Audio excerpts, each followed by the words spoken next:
എരുമപ്പെട്ടി സ്കൂളിലേക്ക് കലോത്സവത്തിന് പോയതിന്റെ കുറച്ച് വിശേഷങ്ങളാണ് കേട്ടോ ഇന്നത്തെ വീഡിയോയില്. രാവിലെ ആദ്യം തന്നെ ഞങ്ങളുടെ ഡാൻസ് ആണ് കേട്ടോ. അതുകൊണ്ട് തന്നെ മേക്കപ്പ് ഒക്കെ ഇടാനുള്ളതുകൊണ്ട് ഞാൻ രാവിലെ 6 മണിക്ക് തന്നെ വീട്ടിൽ നിന്ന് ഇറങ്ങി. സ്കൂളിലെത്തിയപ്പോൾ രാജേഷ് മാഷും എൻ്റെ കുറച്ച് ഫ്രണ്ട്സും അവരുടെ പേരൻസും എത്തിയിട്ടുണ്ടായിരുന്നു.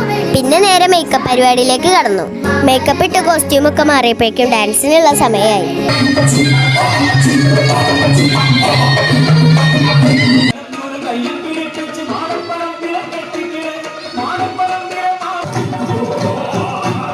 ഞങ്ങളെല്ലാവരും നല്ല അടിപൊളിയായിട്ട് തന്നെ കളിച്ചുട്ടാ. ഡാൻസ് കഴിഞ്ഞപ്പോഴേക്കും ഞാനൊക്കെ തളർന്നു വീണു. പിന്നെ ഞങ്ങൾ ഓരോ പഴംപൊരിയൊക്കെ കഴിച്ച് കുറച്ചു നേരം റെസ്റ്റ് എടുത്തു. അതിനുശേഷം ഞാൻ വല്യമ്മയുടെ കൂടെ ഗൗരിയേച്ചിനെ കാണാൻ പോയി. ഗൗരിയേച്ചിക്ക് സംസ്കൃതം നാടകം ഉണ്ടായിരുന്നു. അങ്ങനെ ചേച്ചിയോട് ഓൾ ദ ബെസ്റ്റ് പറഞ്ഞ് ഞാൻ വീട്ടിലേക്ക് പോകും. പിന്നെ രാത്രി 7 മണിക്ക് വീണ്ടും സ്കൂളിലേക്ക് വന്നുട്ടാ. എന്താന്ന് വെച്ചാലേ ഞങ്ങളുടെ ഡാൻസിന് 2ാം സ്ഥാനം കിട്ടിയിട്ടാ. അത് മാത്രല്ല ട്ടാ, LP വിഭാഗം ഓവറോൾ 3rd പ്രൈസും ഞങ്ങളുടെ സ്കൂളിലാണ്. മാഷുമാരുടെ ടീച്ചർമാരുടെ ഒപ്പം സ്റ്റേജിൽ കയറിയിട്ട് ഞങ്ങൾ ആ ട്രോഫി മേടിച്ചു. ഒരുപാട് സന്തോഷവും അഭിമാനം തോന്നിയ നിമിഷമായിരുന്നു കേട്ടോ. അപ്പോൾ അടുത്ത